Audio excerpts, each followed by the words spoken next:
Honestly, I've avoided doing stories about Charlie Kirk up until now because I've been really stuck processing what I saw.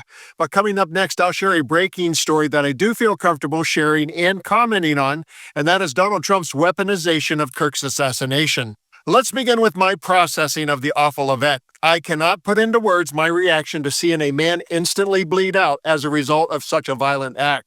I wish I had found the pause button, but it will always serve as a reminder of the world we live in.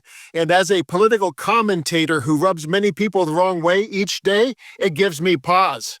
I have two thoughts about Charlie Kirk that I want to share before I share the Trump weaponization story. First, I found every racist and hateful thing he said to be appalling.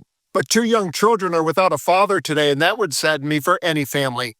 Second, as part of my job, I would run into Kirk's videos from time to time, and the unique thing about his bigoted shtick was he also gave his opponents plenty of time to confront and rebuke him. I hated his politics, but I have to acknowledge the democratic process that he built his extremist brand on.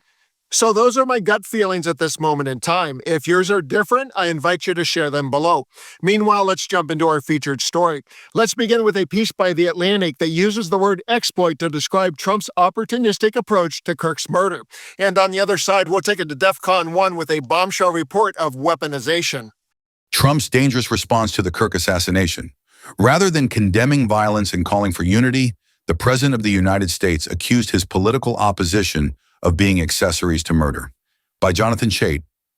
It is possible that, in the history of America's radicalization spiral, the horrifying, cold-blooded assassination of the right-wing activist Charlie Kirk will be recorded as only the second most dangerous event of September 10th, 2025.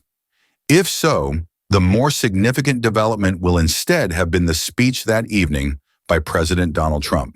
The most important move Trump made in his remarks was to define political violence as an exclusively left-wing tactic. He listed a series of events carefully selected to implicate his enemies and exonerate his allies. Trump's list goes back to the 2017 shooting of Steve Scalise, but omits the shootings of 2 Democratic legislators at their homes earlier this summer. It does not mention the 2020 attempted kidnapping of Michigan Governor Gretchen Whitmer, or the brutal attack on former House Speaker Nancy Pelosi's husband in 2022, which Trump has used as a punchline to mock the victim. The breadth of Trump's targets was notable. He called the radical left, a term he routinely uses to describe the entire Democratic Party, directly responsible for the murder, and promised that his administration would go after it, including its funding sources. Both Trump's intentions and his capacity to follow through on his threats are unclear. Yet here is the straightforward reading of his rhetoric.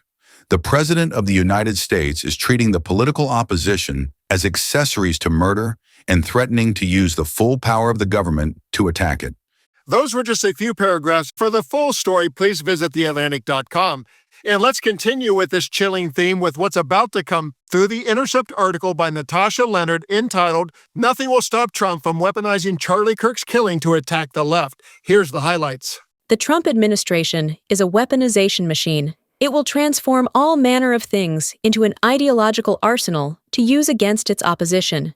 Anti-genocide activism is anti-Semitism. Immigrant workers are the worst criminals. Addressing white supremacy is discrimination. War crimes are peace. All of these fascistic transmutations have become grimly common in the last 8 months. Trump's erratic government is predictable only insofar as it can reliably and quickly metabolize events toward authoritarian ends. In his televised remarks, Trump made immediately clear how his administration plans to instrumentalize this assassination too, regardless of the specifics of the shooting. Trump called Kirk a martyr and blamed the radical left for comparing wonderful Americans, like Kirk, who was an unabashed Christian nationalist, to Nazis. This kind of rhetoric is directly responsible for the terrorism that we're seeing in our country today, the president said. Without any public information about the shooter, Trump took the opportunity to assert that his administration would hunt down any person or organization associated with the, again, unknown, suspect. The call couldn't be clearer. Open season on the left. It is precisely because of the central place of political violence in this country that this moment feels both predictably and uniquely dangerous. On Wednesday night, Trump called it a dark moment for America, but for all the wrong reasons.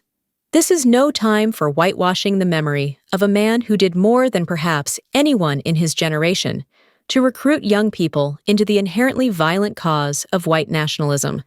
The urgent work at hand is to take care of each other and to protect the most vulnerable among us from a world that would be built in Charlie Kirk's name. Those are just a few select excerpts, and I encourage you to get the full story at theintercept.com. My final thought on this topic comes from a discussion I was having with someone yesterday who was in a celebratory mood over the news, something that I was not comfortable with. If we don't focus on the character that Charlie Kirk embodied to provoke others, history tells us that assassinations can galvanize movements. They can move people from the middle to that side, and as the Atlantic and Intercept call out, this one will embolden an extreme president to be more extreme.